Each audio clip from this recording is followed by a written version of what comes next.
এটা হচ্ছে আমার বাইক। সম্প্রতি আপনারা অনেকে দেখেছেন আমার বাইকের টায়ারের অবস্থা খুবই খারাপ।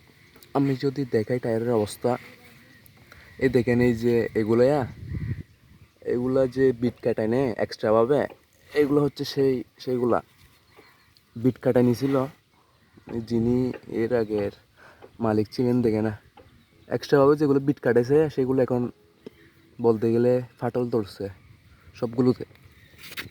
দেখাই আমি, এই যে দেখেন, এইটা হচ্ছে সেই সময় ওই যে নতুন ব্রিজের দিকে যাওয়ার সময় কক্সবাজার হুট করে যখন ফেটে গেছিলো, এটাই হচ্ছে সেটা। এইগুলো হওয়ার মূল কারণ কি জানেন? এই যে এখানে আরেকটা, এগুলো হওয়ার মূল কারণ হচ্ছে ওই যে অনেকে গ্রিপ ভালো পাওয়ার জন্য অনেকে ওই যে বিট কাটায় নেয় না এক্সট্রা হবে। এই মাঝখানেরটাও দেখেন, এই যে এটাও বিট কাটায় নিছিল।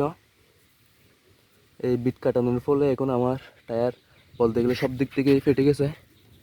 সাইডে দেখাই, সাইড থেকে না, ওই সাইডে আরও বেশি পাট এখান থেকে। এখানে যদি দেখাই, এই দেখেন,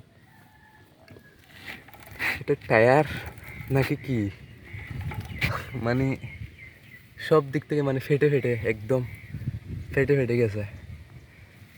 এই টায়ার দিয়ে যদি আমি কাউকে বলি আমি আপনাকে কিছু টাকা দিব, আমার টায়ারগুলো খুলে আপনি চালান, কোনোদিনও চালাবে না।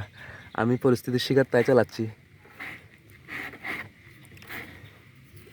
যেটা বলছিলাম, এই যে বাইকে গ্রিপ ভালো পাওয়ার জন্য অনেকে বলে বিট কাটায় নেওয়ার জন্য। সেই যদি আপনারা সেভাবে যদি আপনারা বিট কাটাই নেন, আপনাদের বাইকের কি অবস্থা হবে আপনারা হয়তো কল্পনা করতে পারতেছেন না। এটা হচ্ছে সামনের চাকা।